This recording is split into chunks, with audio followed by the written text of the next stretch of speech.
called? I take it there are none. Thank you very much. Then we can move on. Which brings us now to the notices of motion. And the first one is equal marriage. And I call on Councillor Morgan to propose the motion. Thank you, Mr. Mayor. I affirm that I think that same-sex couples should be able to get married. With those words, President Obama's commitment to equal marriage just a few weeks ago confirms that as an idea, as a principle, as a right, the time for equal marriage has arrived. For me, the argument on equal marriage is summed up by this quote from Penny Wong, the Australian Labour Minister for Finance and the first openly lesbian cabinet member in Australia. Equality does not diminish the worth of your relationships, it simply recognises the worth of ours. I'm pleased that the current government is following Labour's 13 years of measures to improve LGBT equality, from equalising the age of consent through allowing same-sex couples to adopt, to the introduction of civil partnerships, by opening a consultation on equal marriage. However, like other Labour politicians, including Shadow Home Secretary Yvette Cooper, I believe the consultation does not go far enough. As it stands, the Conservative Lib Dem coalition government's proposals expressly ban religious civil marriages between same-sex couples, even when faith organisations, for example the Quakers, Unitarians and Liberal Judaism, have expressed a desire to perform them.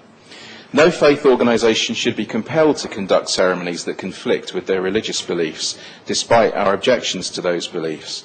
The conduct of religious organisations is excluded from Labour's legislation on ending discrimination in the delivery of goods and services, which prohibits, for example, B&Bs from refusing LGBT customers. Sussex Conservative MP and Policing and Criminal Justice Minister Nick Herbert said this week, "My view is churches should be permitted to offer same-sex marriages if that is what their denomination allows. I believe in religious freedom. We should not be dictating what they do on their own premises or in their own ceremonies." The logic of respecting religious freedom and choice is that it should also be possible for those churches and synagogues that want to support gay marriage to be able to do so, and it should be possible for other religious groups to change their view over time too, without having to go back to Parliament for permission. Opponents of same-sex marriages are free to campaign against these reforms. They should not be free to do so using language which causes huge offence to the LGBT community and to many other people. In my view, they are on the wrong side of history. When civil partnerships were introduced by Labour 7 years ago, it was in the face of strong opposition and prejudice. Now more and more people are supporting change, not least because civil partnerships have been so celebrated. In Brighton Hove, they've become part of the life and economy of the city. Full marriage rights would benefit the community and local business even more. Equal marriage may not, in legal terms, be a huge leap from civil partnerships. However, for those lesbian, gay and transgendered people in our city wishing to marry, it is a symbol of commitment that they should no longer be denied. I urge all of you to unite behind this notice of motion, and I'm more than happy to accept the Green Amendment, and send a clear message to Government that they should act and not delay. Thank you. Thank you very much indeed.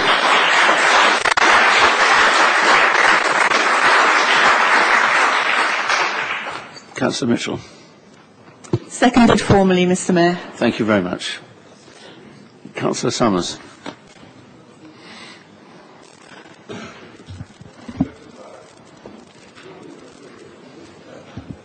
Thank you, Mr. Mayor.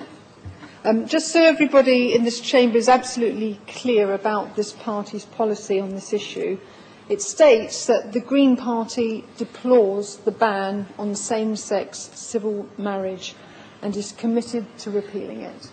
I just want to make that, did you hear what I just said? Okay. I'm just clarifying this party's policy on this particular issue that says that the Green Party deplores the ban on same-sex civil marriage and is committed to repealing it. Now, having clarified that, I'm going to very quickly talk about my point of view, which no doubt will jar terribly with many of you in this chamber, and I'm very certain that colleagues will want to come back on this very passionately. But, so be it. That's how democracy works. Let me just say very quickly what I don't have a big problem with, and that is same-sex couples in civil partnerships. It's their choice. It's no problem. And they're entitled to the same legal rights as married couples. I recently asked a colleague who's very experienced in the political field why same-sex couples who have all those legal rights available to them in a civil partnership insist, in the name of equality, on using the label of marriage, and she responded with the question, why not? What a reply. So here's why not. Here's why I have a problem when we venture into the territory of marriage, and I know the time is ticking. The way that this government has gone about this is unacceptable.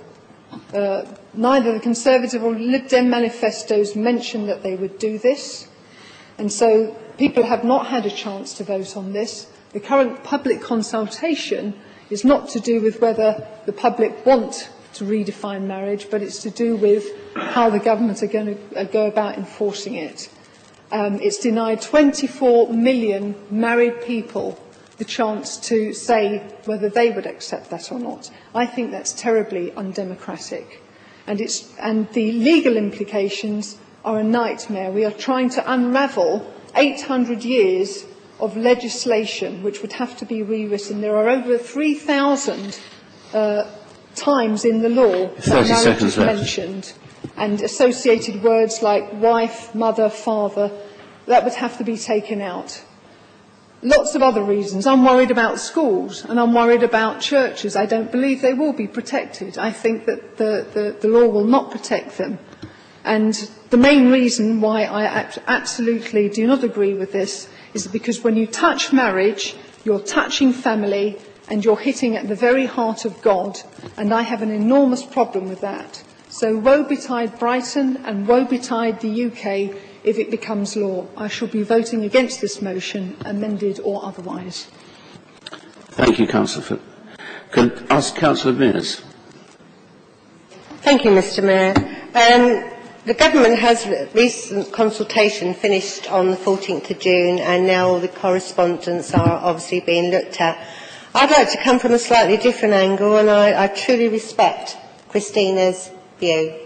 And I'm very proud of her for actually standing up and saying it, because unfortunately, when subjects are really, really motivated, people tend not to speak as they feel because they feel that they're going to be criticised, pillared for giving a personal view.